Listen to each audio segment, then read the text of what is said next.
Bonjour mes sœurs, j'espère que vous vous portez bien. Nous continuons la marche. Ceci, c'est toujours par rapport à l'amour de la connaissance, l'amour de la connaissance de notre Seigneur Jésus-Christ. Et nous continuons la marche.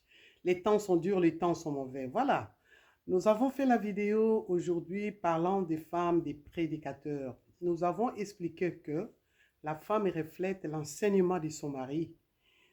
La femme reflète l'enseignement de son mari. Donc, si vous me voyez aujourd'hui prier la tête non voilée, comprenez que c'est l'enseignement de mon mari. Ah, et là, il ne peut pas venir m'attaquer, il faudrait attaquer l'homme. Il faudrait attaquer mon mari, il faudrait le voir, il faudrait lui poser des questions. C'est ça l'enseignement. Parce que moi, étant les champs d'autrui, étant la terre d'autrui, il faudrait passer par mon maître, passer par mon mari. Parce que mon mari, c'est votre prédicateur. Voilà pourquoi il faudrait aller les voir. Si aujourd'hui vous me voyez avec ce que je peux appeler la contre-vérité, contre-enseignement, il faudrait les voir. C'est ça. C'est comme ça que nous devons agir. C'est ça. Il faudrait voir les conducteurs. Nous avons été prêchés ainsi. La parole dit ceci. Voilà ce que nous voyons. Parce que je dois refléter l'enseignement de mon mari. Quand je dis l'enseignement de mon mari, c'est-à-dire la parole. C'est-à-dire je dois refléter la parole. Donc là également, c'est aussi pour aider ces derniers. S'ils s'écartent, voilà, nous avons lu tel enseignement auprès de ta femme. Est-ce que tu peux nous expliquer? En ce moment-là, vous pouvez débattre pour l'écouter aussi. C'est très important. Voilà pourquoi nous pouvons toujours dire que personne n'a le monopole de la vérité. Mais nous avons les bases que nous avons reçues, que nous avons nous tous dit Amen. Nous marchons sur ça. Lorsque la connaissance accroît, nous devons, oui, en discuter. Mais gardons d'abord l'enseignement qu'on avait. Nous marchons avec ça, mais à côté, nous essayons de parler, de discuter. Je crois que ça serait une bonne chose.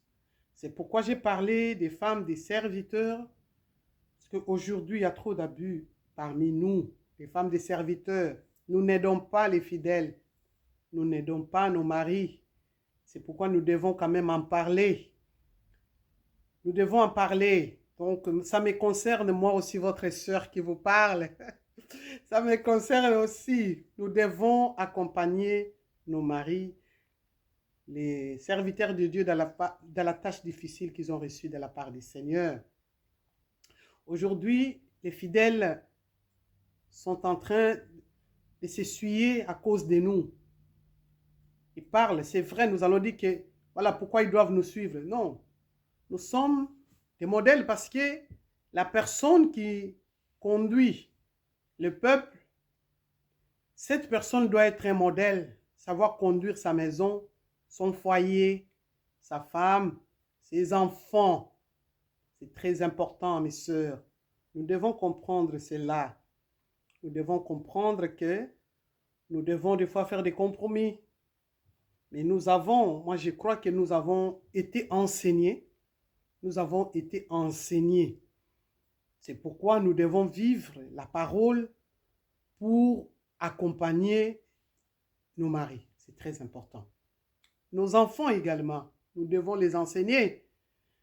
Parce que nous sommes, quand je dis nous devons être des modèles, nos enfants aussi grandissent. Aujourd'hui, ils nous posent des questions. Je sais que la tâche, elle est complexe, elle est difficile. Ça, je le sais. Parce que nos enfants, des fois, nous posent des questions. Mais pourquoi il y a ça, il y a ça? Nous ne devons pas imposer à nos enfants, mais nous devons parler, discuter et prier aussi. Prier aussi, c'est très important. Lorsqu'ils étaient enfants, c'était autre chose. Mais aujourd'hui, les enfants grandissent. Nous devons aider les enfants pour que nos enfants ne soient pas hypocrites. C'est la même chose qu'on conduit également à l'église. Parce que si aujourd'hui, là où tu vas, ton pasteur ne fait qu'imposer, imposer des choses sur toi, Les jours, je l'ai toujours dit dans mes vidéos, les jours où tu seras dans un endroit seul, tu seras loin des frères des autres, tu vas montrer maintenant ta vraie nature. C'est pourquoi il ne faudrait jamais être hypocrite. Il ne faudrait pas que là où tu vas, qu'on puisse t'imposer les choses. Non, ma soeur, tu dois seulement te voiler. Il faut seulement te voiler, c'est comme ça. Non, il faudrait m'expliquer pourquoi je dois me voiler. C'est un enseignement enseigné. Il faudrait qu'on puisse m'enseigner pourquoi je ne dois pas me paraître des bijoux, des ornements. C'est très important. Il faudrait que les gens soient enseignés. Il faudrait que nous soyons enseignés et non qu'on nous impose. Mais nous sommes déjà enseignés. Je crois que nous sommes enseignés parce que là, je l'ai dit dans une des vidéos, c'est les ABC de l'évangile. Mais vous verrez qu'au fil du temps, certaines commencent à dire que non. Moi, j'ai reçu un songe. Le Seigneur m'a dit que je peux mettre. C'est ce que j'avais dit. Tu ne dois pas recevoir un songe ou une révélation, je ne sais pas s'il faut l'appeler révélation, qui vient contredire la parole. Oui, j'entends quelqu'un dire, tu crois que c'est toi seul qui as le monopole de la vérité. Ce n'est pas ce que je dis. Je n'ai pas dit ça. J'ai simplement dit que nous sommes enseignés. Nous savons démontrer, nous savons voilà, démontrer que l'or, c'est le Seigneur. Nous savons expliquer pourquoi nous ne pouvons pas nous parer des ornements. Nous savons expliquer cela. Nous savons. Nous pouvons les faire aussi. Mais il faudrait que nous puissions comprendre que nous, les femmes des hommes de Dieu, nous devons accompagner nos maris. Nous devons être soumises parce que la soumission, c'est d'abord, c'est-à-dire c'est soumettre à la parole. Quand tu te soumets à la parole, tu vis la parole, tu vis la doctrine, c'est très important en ce moment-là. Tu dois également conduire, enseigner les enfants. Si tu as des filles, tu dois les enseigner notre doctrine. Quand les enfants, les filles sont petites, c'est facile. Mais lorsque les filles grandissent, ça devient un peu compliqué parce qu'on doit expliquer. Nous devons expliquer. Nous ne devons pas imposer aux enfants. Expliquer. Nous devons expliquer. Mais ils n'ont pas le choix. Parce qu'ils sont aussi dans ma maison. Et les enfants n'ont pas le choix. S'ils quittent ma maison, ils vont chez eux. Oui, c'est autre chose. Mais chez moi, j'explique. Voilà, on fait les débats, j'explique. Mais on vit la parole chez moi à la maison. On vit la parole, c'est ça. C'est pourquoi la Bible nous demande à nous d'enseigner, nous les parents, enseignons nos enfants la voix de la parole. Quand ils seront grands, il faut se souvenir de cela. Les enfants vont vivre la parole. Et qu'est-ce qui se passe aujourd'hui? Nous revenons sur ce que nous avons vomi, nous les femmes. Nous revenons sur ce que nous avons vomi. Quand vous avez déjà vomi quelque chose, il faut vomir. Il y a des débats. Oh, moi, le Seigneur, moi, j'ai reçu un songe. Moi, le Seigneur m'a dit, hein, quel est Dieu? Quel est ce Dieu-là qui peut se contredire sa parole? Nous cherchons des excuses, nous les sœurs. Nous cherchons des excuses et c'est comme ça que voilà, nous ne savons pas accompagner nos maris. Bon, j'entends quelqu'un dire, ah, c'est leur problème s'ils ne veulent pas croire à la parole parce que moi, je suis ceci, cela, moi, je porte les bijoux. C'est leur problème. Non.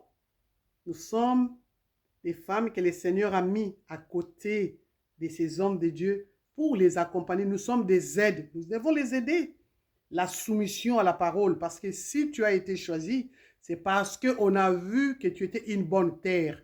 Une terre où on peut s'aimer et récolter. C'était ça le choix de mon frère. C'était ça le choix. Si on nous a choisis parce qu'on a vu que nous sommes des bonnes terres. Alors, il faut manifester cela, ma soeur.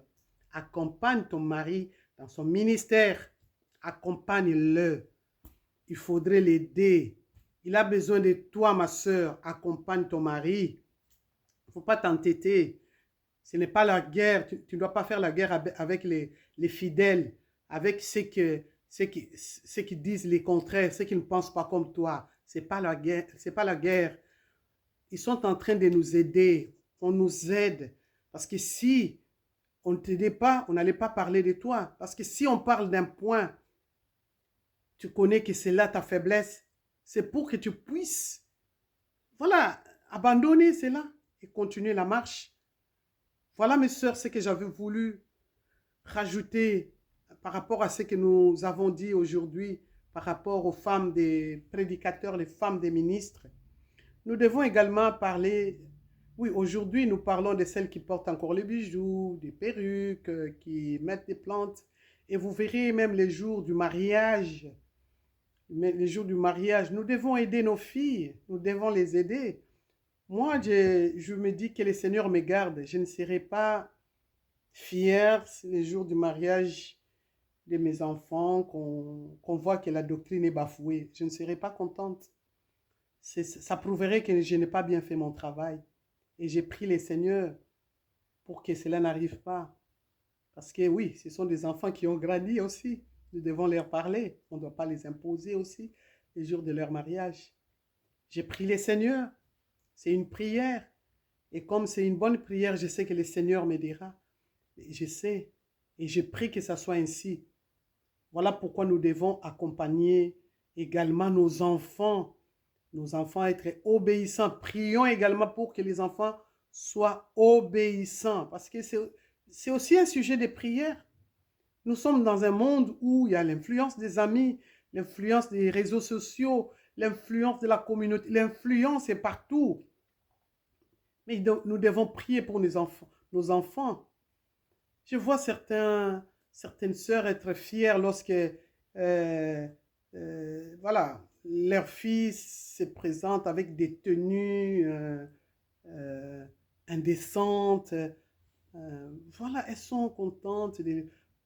Je ne sais pas, vous m'excuserez. Ce n'est pas pour critiquer, non, parce que j'ai aussi des enfants. Ce n'est pas pour critiquer. Ici, c'est pour que nous puissions parler, que nous puissions voilà, remédier un peu à la situation, nous toutes, que nous puissions aider nos enfants, aider nos maris, les accompagner. Voilà pourquoi nous devons parler, nous devons discuter aussi ensemble, nous devons nous soutenir, nous devons nous aider.